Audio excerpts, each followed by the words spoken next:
नारद जी सन्यासियों की सेवा करते थे। सन्यासी लोग चातुर्मास कर रहे थे, तो नारद जी की जो माँ थी, वो माँ उनकी सेवा में गांव वालों ने नियुक्त कर दी थी। निर्धना थी वो माँ, साधु संतों की सेवा करती थी, भोजन बना देती थी, टहल करती थी।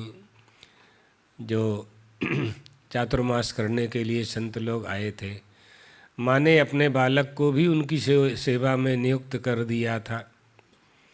साधु संतों के भोजन कर लेने के बाद उनके पत्तल में, थाली में जो बचता था अवशिष्ट, उसी को नारद जी खा लेते थे और उसी से अपना उदर पोषण कर लेते थे।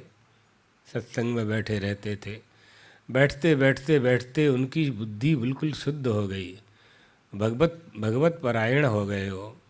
भगवान की प्राप्ति के लिए जो तपस्या करनी पड़ती है, वो बिना तपस्या किए ही उन्होंने संत सेवा से प्राप्त कर लिया। सेवा का बड़ा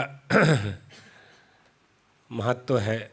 सन्यासी तो चातुर्मास करने के बाद चले गए। नारद जी ने पूछा जाते समय उन महासन्यासियों से, मैं परमात्मा की प्राप्ति कैसे करूं? उपाय बता दिया उन्होंने, ध्यान करना चाहिए, छोटा मोटा उपाय बता दिया ध्यान का। इधर माँ बेटे दोनों ही थे, तो माँ गाय दोहने के लिए सवेरे सवेरे ब्रह्म मुहूर्त में कहीं जा रही थी, तो सर्प के दंश से उसकी मृत्यु हो गई। अकेले बचे नारद जी। नारद जी ने सोचा भगवान की यही इच्छा है,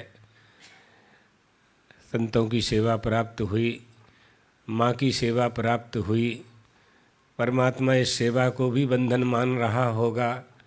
संत चले गए और माँ भी चली गई, अब मैं अकेला बचा। जा कर के उन्होंने ध्यान किया। ध्यान किया तो परमात्मा की एक झलक उनको दिखाई पड़ी। अभिभूत हो गए देखने के लिए दोबारा दूसरी बार उसी झलक का दर्शन करने के लिए, स्वरूप का दर्शन करने के लिए प्रयास करते रहे। नहीं हुई। आकाशवाणी हुई, हंत जन्मनि, इस जन्म में तुम्हें ये प्राप्त नहीं हो सकता है। तप करते करते देह त्याग किया, दूसरा जन्म उनका हुआ और उसमें उन्होंने साक्षात्कार प्राप्त किया। संतों की सेवा का ये फल था।